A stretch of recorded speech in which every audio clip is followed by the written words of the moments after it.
bien. Soyons un peu positifs. En termes d'organisation, on est tout petit et tout éparpillé. On a donc surtout besoin de deux choses. Un moyen d'échanger en direct et un moyen de se souvenir de trucs. Parce qu'avoir des bonnes idées c'est bien, s'en souvenir c'est mieux. Et pour ça, on utilise Notion. Qu'est-ce que c'est quoi Notion? Notion c'est un outil qui nous sert de bloc-notes sous stéroïdes. Stéroïdes. On balance tout dedans, idées, documents, calendriers, assets. On secoue très fort, et à la fin, ça fait des wikis, des bases de données, des calendriers et des tableaux de bord. C'est simple sans être limitant, et ça nous permet de pas perdre trop d'informations. D'autant que lorsqu'on est une petite équipe, tout le monde fait 50 choses à la fois, ce qui est particulièrement propice à l'oubli malencontreux d'informations capitales.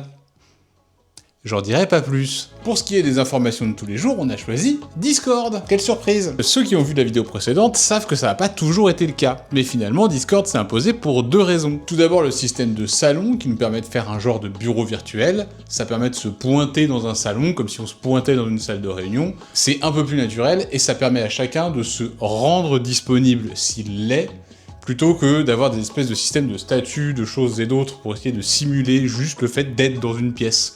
Là, on se pointe dans une pièce. Si on est dans la pièce, eh ben quelqu'un d'autre se pointe. Du coup, il vient de parler. C'est simple, quoi. Nous, on n'est pas très malins, donc il nous faut des trucs simples, clairs, accessibles, pour te. Mais au-delà de ça, le plus important pour nous, c'est le partage d'écran. Ça paraît con dit comme ça, mais on passe un temps considérable en partage d'écran. Que ce soit pour des playtests ou du pair programming, on a besoin du 60 fps résolution native. Quand il s'agit de se partager une animation, on a besoin de toutes les frames. Je sais pas si vous avez déjà essayé de visualiser une animation sur Google Meet, mais je vous assure qu'on vous vole des frames, suffisamment pour que ce soit sur 3 frames à l'arrivée.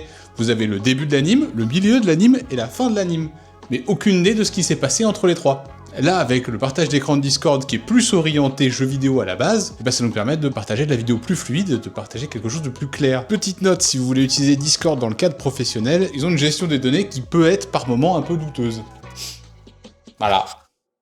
Aïe, on a fini la partie chiante de notre stack, on va pouvoir passer à des outils rigolos. Si ce contenu vous plaît, n'hésitez pas à vous abonner et à mettre un petit like. Moi je vous dis à mardi, et gros bisous.